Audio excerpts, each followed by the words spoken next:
The Tenali postal employees society the Andhra Pradesh circle postal employees society సంయుక్త సమావేశం ఆదివారం నిర్వహించారు. Cooperative society chairman DL Kanta Rao ముఖ్య అతిథిగా హాజరయ్యారు. స్థానిక కొత్తపేటలోని ఎన్జీఓ కళ్యాణ మండపంలో the Tenali postal employees society, the Andhra Pradesh circle postal employees society సంయుక్త వార్షిక సమావేశం ఆదివారం ఉదయం నుండి నిర్వహించగా పలువురు సభ్యులు పాల్గొన్నారు. ఏ పోతురాజు, కె సాంబశివరావుల అధ్యక్షతన జరిగిన సమావేశంలో సొసైటీల వ్యవస్థాపకులు డిఎల్ కాంతారావు ముఖ్య అతిథిగా పాల్గొన్నారు. సమావేశంలో భాగంగా సొసైటీల నిర్వహణ, వాటి స్థితిగతుల గురించి చర్చించారు. అదేవిధంగా రాజధాని అమరావతి ప్రాంతంలో సొసైటీకి చెందిన 15 సెంట్ల స్థలంలో నూతన భవనం నిర్మించడానికి తీర్మానం చేశారు.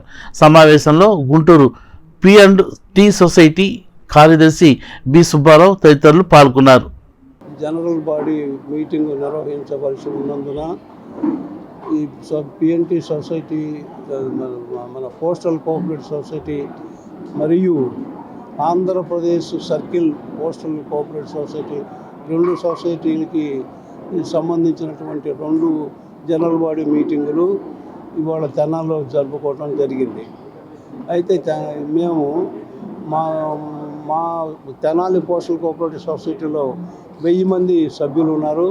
అట్లాగే Andhra circle postal employees cooperative సొసైటీలో 500 మెంబర్స్ ఉన్నారు. వీళ్ళందరికీ కూడా సకాలంలో వాళ్ళు కోరినప్పుడు మేము వాళ్ళకి లోన్స్ ఇచ్చి వాళ్ళ కుటుంబాలు సవ్యంగా జరగటానికి, తర్వాత వాళ్ళ అప్పులు వడ్డీ వ్యాపారస్తుల దగ్గరికి వెళ్ళి వాళ్ళు అప్పుల పాలు కాకుండా ఉండటానికి మేము కోఆపరేటివ్ సొసైటీస్ మేము వాళ్ళకి సహకరిస్తున్నాం, వాళ్ళ కోసం పాటుపడుతున్నాం. ఈ కోఆపరేటివ్ సొసైటీస్ దగ్గర అంత డబ్బు ఎక్కడిది అనుకున్నప్పుడు మా క్రెడిట్, మన గుడ్ విల్ మా సొసైటీస్ దాదాపు 32 సంవత్సరాల నుంచి నడుస్తూ ఉంది, దినదినాభివృద్ధి చెందుతుంది. మాకున్నటువంటి గుడ్ విల్ మాత్రమే, మాకున్నటువంటి మా మీద ప్రజలకు ఉన్నటువంటి నమ్మకం వల్లనే ప్రజల దగ్గర నుంచి డిపాజిట్స్ మాకు ధారాళంగా వస్తూ ఉన్నాయి.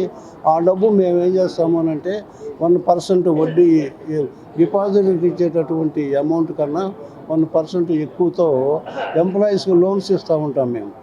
ఆ ఇచ్చిన లోన్స్ మాకున్నటువంటి వరం ఏంటంటే ఆల్ ఇండియా పోస్టల్ డిపార్ట్మెంట్లో పనిచేసేటటువంటి ఎంప్లాయీస్కి ఇచ్చిన లోన్స్ని సెంట్రల్ గవర్నమెంట్ ఆఫ్ ఇండియా జీతాలు రికవరీ చేస్తుంది.